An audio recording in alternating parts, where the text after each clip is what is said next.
It's us again.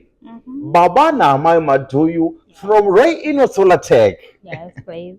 So you guys, do you still remember patakaenda kumusha kuti takasvika neve Ray Ino Solar Tech vaya vakatibatsira kunoisa masola. You guys, tauya ne latest news, latest nyama, the updates ari kukurwe ino nekuti company iri kuramba ichingokura ichigrowa.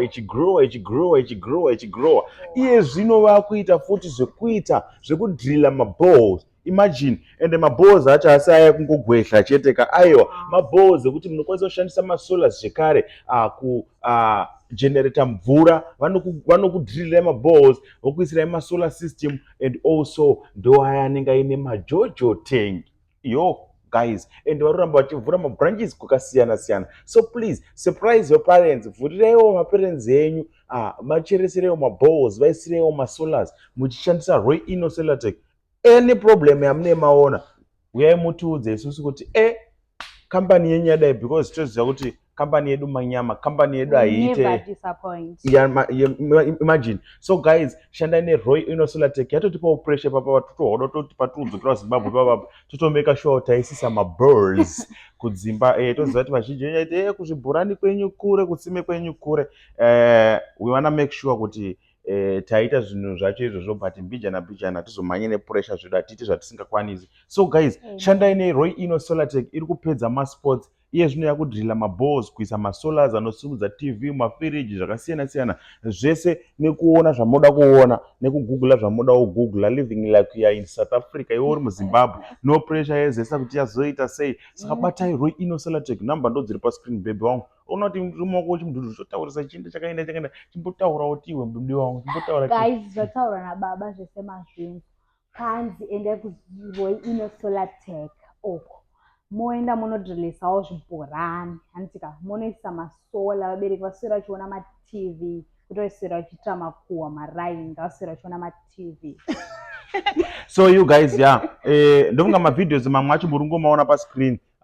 Ray Ino ichita basa yakurova maworks kwete zvekutamba yakurova maworks kwete zvekutamba kucheresa kudhirisa maballs kuisa masolars anosimudza whatever zvakuda kusimudza padhen. So vane mapackages akasiyana unokwanisa unoenda batanga nepackage inoenderana nemari yako hazviri kuti unofanira kuita macompetitions nevanhu stereki unosvika unotaurira navo Ray Ino vanobvuma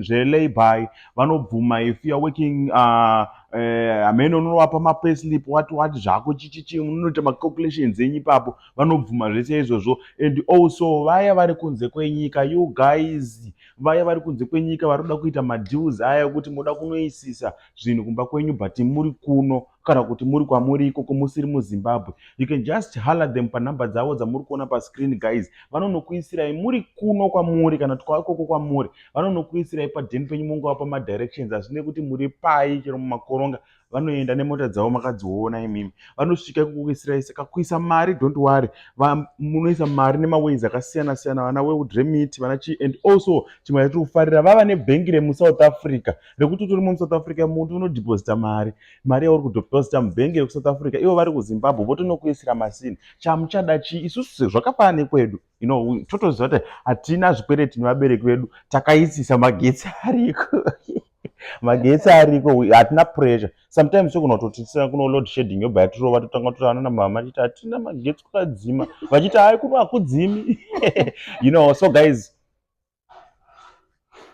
musamirire magetsi aya anoendeswa nananhingi aya chingoisai nhingi green solar idzi Ray Ino Solar baby wangu vaudze kuti dedzi vanokuda zvakadii. Guys, my husband loves me unconditionally.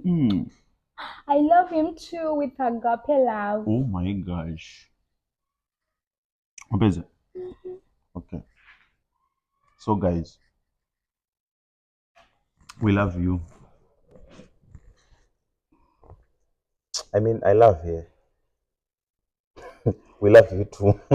I mean, okay, thank you guys. So please, vashande neRay Ino. Isusuka zvevanhu vanoziva vachichema vachiti kwai ndakazomboshanda neimwe company kandi tati Ray Ino Solar.